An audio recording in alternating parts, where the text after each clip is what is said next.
यह आदमी plane crash के बाद समुद्र में 3 दिन और 3 रात तक तैरता रहा। जब वो लगभग हिम्मत हार चुका था तब उसने दूर कहीं एक आइलैंड देखा। जल्दी से वो अपनी बोट लेकर बीच पर आया, लेकिन आइलैंड बिल्कुल सुनसान था। वहाँ इंसान का नामो निशान नहीं था। वो चिल्लाता रहा लेकिन वहाँ कोई नहीं था। फिर उसने बीच पर पैर से एक बड़ा सा हेल्प का सिग्नल बनाया ताकि ऊपर से गुजरते प्लेन उसे देख सकें। इसके बाद उसने बीच पर ही अपनी बोट का इस्तेमाल करके एक टेम्पररी शेल्टर बनाया और थकान से चूर होकर डिसाइड किया कि कल कुछ और प्लान करेगा।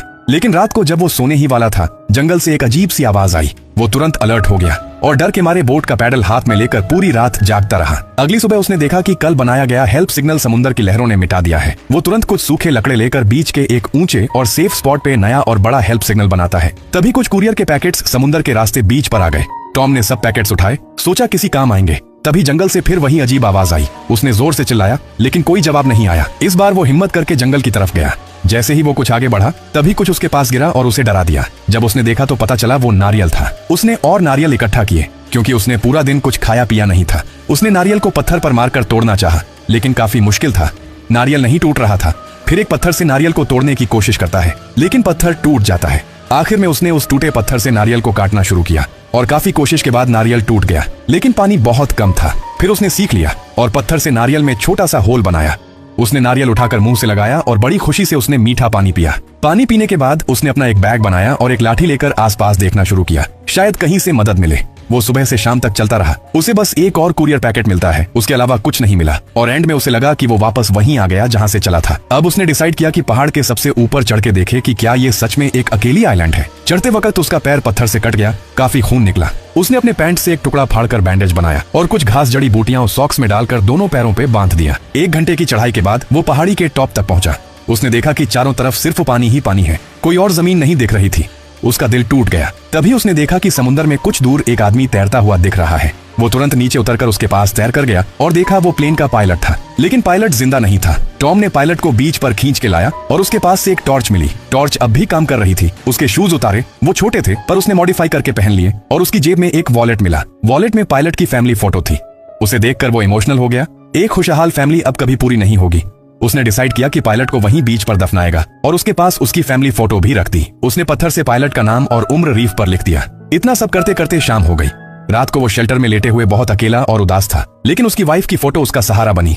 दिन बीत गए लेकिन कोई मदद नहीं आई। धीरे धीरे वो वहाँ की जिंदगी के साथ एडजस्ट करने लगा। हर सुबह पत्तों की बूंदों से वो पानी पीता। वो नारियल के शेल को पानी स्टोर करने के लिए यूज करता है। वो रेत को बाथरूम की तरह यूज करता है और पाँव से उसे ढक देता ताकि स्मेल ना आए। उसे भूख लगती है तो वो समुद्र में मछली पकड़ने जाता है, लेकिन कभी कभी काफी मेहनत के बाद भी उसे कुछ हाथ नहीं आता। फिर एक रात जब उसको नींद नहीं आ रही थी तो वो बीच पर वॉक करने गया। तभी उसने देखा कि समुद्र में एक लाइट दिख रही है। उसने तुरंत समझ लिया कि ये किसी शिप की लाइट है। वो एक्साइटेड हो गया और जोर जोर से आवाजें देने लगा। उसने देखा कि शिप की तरफ से कोई रिस्पॉन्स नहीं आ रहा तो वो लाइट लेके जोर जोर से हिलाने लगा ताकि शिप वाले उसे देख सकें। पर समुद्र के बीच में उसकी छोटी सी लाइट कुछ भी नहीं थी। रेस्क्यू की उम्मीद में उसने अपनी छोटी बोट निकाली, अपने अंडरवियर का इलास्टिक सिर पे बांध के एक टेम्परेरी कैप बनाया और बोट में बैठ गया ताकि वो शिप तक पहुंच सके। उसने पूरी ताकत लगा के पैडलिंग स्टार्ट की। बड़ी बड़ी लहरें उसकी बोट को आगे जाने से रोक रही थीं। सुबह से लेकर दोपहर तक बोट चलाने के बाद भी सिर्फ 100 मीटर ही जा पाया। फिर भी वो हार नहीं माना, लगातार पैडलिंग करता रहा। आखिर में एक बड़ी लहर ने उसकी बोट को उल्टा दिया और बदकिस्मती से उसकी टांग चट्टान से टकरा गई और वो दर्द से चीखने लगा। जख्मी हालत में घिसटते हुए अपनी बोट लेकर वापस आइलैंड आया और जैसे मुसीबत कम थी, एक तूफान भी आ गया और तेज बारिश शुरू हो गई। उसने जल्दी से बोट से उन कुरियर पैकेजेस को ढक दिया। कोई शेल्टर नहीं था और टांग जख्मी थी, इसलिए वो आइलैंड के एक कोफा के पास गया। लाइट से आसपास चेक किया और सेफ समझ के अंदर चला गया। किस्मत से वहाँ एक स्प्रिंग था। बहुत ज्यादा प्यास लगी थी, इसलिए झुक के पानी पीने लगा। गंदा पानी था लेकिन प्यास बहुत थी। पानी पीते पीते वो वहीं सो गया। लाइट बंद करना भी भूल गया। अगली सुबह जब उठा लाइट डेड थी और उसकी टांग का इन्फेक्शन बढ़ गया था। अगर टाइम पे ट्रीटमेंट नहीं हुआ तो टांग खराब हो जाएगी। उसने पैकेजेस खोलना शुरू किया। पहले पैकेज में स्केटिंग शूज थे जिनके ब्लेड यूजफुल लग रहे थे। दूसरे पैकेज में एक वॉलीबॉल था। तीसरे में एक लेडीज स्कर्ट थी, लेकिन स्कर्ट का ब्लैक नेट उसे यूजफुल लगा। बाकी के पैकेजेस में कैसेट्स और एक बेकार कॉन्ट्रैक्ट पेपर मिला। आखिरी पैकेज पे एक एंजल विंग्स का सिंबल था। उसने इसे एक आशा की निशानी माना और ऐसे ही रख दिया। उसने उन कार्डबोर्ड से अपने लिए बेड बनाया। स्केटिंग शूज से कपड़ा काट के शूलेस से अपनी चोट पे बैंडेज किया। शूज से अब नारियल तोड़ना और लकड़ी काटना भी इजी हो गया। फिर उसने एक बड़ा केकड़ा भी पकड़ लिया। काफी दिनों से भूखा था तो बहुत खुश हुआ, लेकिन कच्चा केकड़ा खाना उसे मुश्किल लग रहा था। उसने उस स्कर्ट के नेट से एक फिशिंग नेट बनाया और एक छोटी मछली पकड़ी। मछली खाते खाते उसने रियलाइज किया कच्चा खाना टेस्ट नहीं दे रहा था, तो वो लकड़ी घिसकर आग जलाने लगा। पेपर को फ्यूल बनाया। काफी कोशिश की, फिर वो थक गया तो उसने रेस्ट किया। नारियल खाने लगा। नारियल खाते खाते उसके जहन में एक नया आइडिया आया। नारियल शेल को यूज करके बैक एंड फोर्थ रबिंग करना।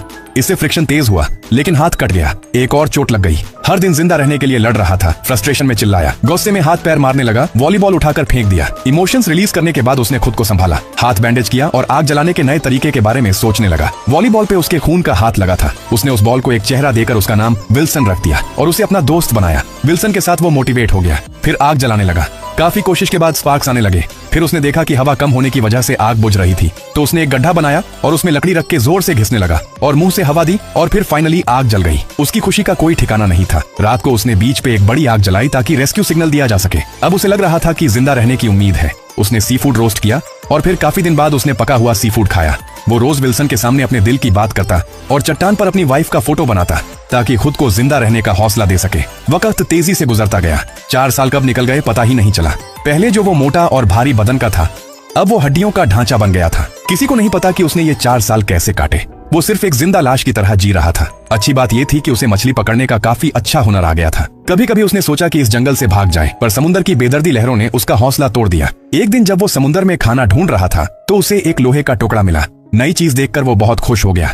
उसने उस मेटल को बीच पर खड़ा किया और विल्सन के साथ बैठकर उसे देखने लगा। धीरे धीरे उसके दिमाग में एक आइडिया आया। वो हल्का था, फोल्ड भी हो सकता था और टूटता नहीं था। एक परफेक्ट सेल बनने लायक था। उसने तुरंत काम शुरू कर दिया। अपने पुराने स्केटिंग शूज को लकड़ी से जोड़कर एक एक्स बनाया और एक बड़े पेड़ के नीचे आग लगा दी ताकि लकड़ी जल्दी सूख जाए। फिर उसने रस्सी बनाने के लिए छोटी छोटी झाड़ियां काटनी शुरू की, उनकी छाल निकाली और दिन रात बिना खाए पिए रस्सी बनाता रहा। उसने सोचा अगर अभी नहीं गया फिर कभी नहीं जा पाएगा। उसने जंगल के सब छोटे पेड़ काट डाले। हैटा की पुरानी वीडियो टेप्स भी रस्सी बनाने में यूज की। जब वो अपने गुफा में वापस गया तो उसका मन बहुत उदास था। उसे समझ आ गया था कि समुद्र में सफर बहुत खतरनाक है, जिंदा लौटना मुश्किल हो सकता है। तभी उसे लगा विल्सन उसकी कमजोरी पे हंस रहा है। गुस्से में आके उसने विल्सन को गुफा से बाहर फेंक दिया, पर अगले ही पल उसे पछतावा हुआ और वो भागकर उसे ढूंढने गया। 4 सालों में विल्सन उसका सबसे अच्छा दोस्त बन चुका था। अपनी गलती सुधारने के लिए उसने विल्सन के चेहरे को दोबारा ठीक किया। कुछ दिनों बाद उसने राफ्ट बना लिया। उसने वो विंग वाला पार्सल बॉक्स रखा, विल्सन को साथ लिया और एक तेज हवा वाले दिन में अपनी राफ्ट को समुद्र में डाल दिया। एक नई जिंदगी की तरफ सफर शुरू हो गया। वो राफ्ट चला रहा था, एक एक लहर से गुजरता हुआ। जब भी कोई बड़ी लहर आती तो तुरंत उस आयरन शीट का सेल खोल देता। राफ्ट काफी मजबूत निकला। हवा की मदद से वो बड़ी लहरों को पार कर गया और एक शांत समुद्र तक पहुंच गया। जैसे जैसे वो दूर जा रहा था, वो पीछे देखता रहा जहां उसने 4 साल बिताए थे। शाम के सूरज तले उसके दिल में नई उम्मीद जग चुकी थी। उसे भूख लगती तो समुद्र में मछली मार लेता, प्यासा होता तो बारिश का पानी इकट्ठा करके पीता। रात को कभी कभी एक बड़ा व्हेल उसके राफ्ट के आसपास घूमता रहता, जैसे उसकी सुरक्षा कर रहा हो। पर सब कुछ हमेशा अच्छा नहीं रहता। एक रात तेज आंधी आई और सेल उड़ गया। उसने राफ्ट को जोर से पकड़ लिया ताकि वो भी उड़ न जाए। अगले दिन व्हेल ने पानी फेंका जिससे वो होश में आया, पर जागते ही देखा विल्सन गायब था। वो पागल हो गया, चिल्लाने लगा। अच्छा हुआ विल्सन दूर नहीं था। वो तुरंत पानी में कूद गया। उसने राफ्ट को अपने साथ बांधा और विल्सन की तरफ तैरने लगा, पर रस्सी छोटी पड़ गई और वो इतना थक चुका था कि कुछ नहीं कर सका। उसके सामने विल्सन दूर चला गया। एक पल में उसने महसूस किया जैसे उसने सब कुछ खो दिया हो। उम्मीद की आखिरी कड़ी भी टूट गई। उसने सब कुछ छोड़ दिया, राफ्ट पर लेट गया और तैरता रहा समुद्र में बिना किसी मंजिल के। पता नहीं कितना वक्त बीता। अचानक एक दिन एक शिप के इंजन की आवाज आई। उसने तुरंत हाथ हिलाकर मदद मांगी। शिप के लोगों ने उसे देख लिया। 1500 दिन के बाद वो बच गया। पर जब वो वापस मॉडर्न शहर आया